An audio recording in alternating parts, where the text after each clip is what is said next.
Livia, and the Sound of Kingston. In Kingston, sound never really slept. Before the sun even climbed over the concrete rooftops, Livia heard it. A broom scraping against the yard next door, a radio arguing with the morning news, a bus horn stretching out one long note like it had something to say. Livia didn't like noise. She lived in a small concrete house, pressed close to others, where sound slipped through walls like it paid rent. Everything felt loud, too loud. Turn it down now, she would mutter, even when nobody heard her. Her mother Denise called it life sound. Her uncle Wayne said, a Jamaica that. But to Livia, it was just too much. At school, she chose quiet corners. At home, she waited for those rare moments when everything slowed. Early mornings, late nights, or rain tapping zinc just right.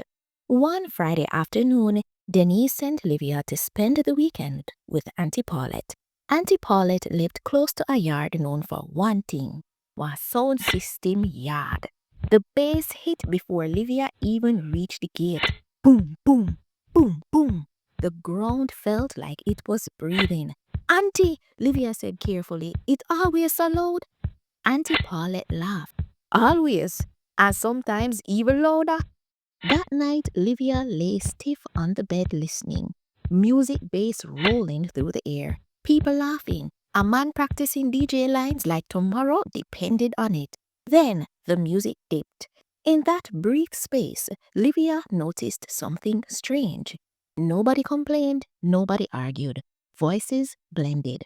Someone sang wrong, someone clapped late, somebody laughed at themselves, and somehow it worked. The next day, curiosity pulled Livia toward the yard. She stood at the edge watching.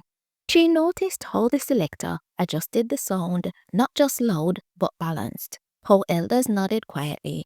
How children danced without caring who watched. She noticed something else too. When the music played, people relaxed. When it paused, people talked. When it stopped, nobody rushed to leave. That evening, rain poured suddenly, heavy and sharp. The music cut. Groans filled the yard. Then a bucket tapped. A hand clapped. A voice hummed. No speakers, no wires. Just sound finding its own way. Something inside Livia softened. She realized then. Noise wasn't the enemy. Noise without rhythm was. But Jamaican sound, real sound, listened to itself. It rose, it rested, it made space. When Livia went home, Kingston sounded different. The bus horn felt like punctuation. The radio felt like conversation. Even the night noise felt alive. Livia didn't wish for silence anymore. She learned the rhythm. And once she did, the sounds didn't feel like too much. They felt like home.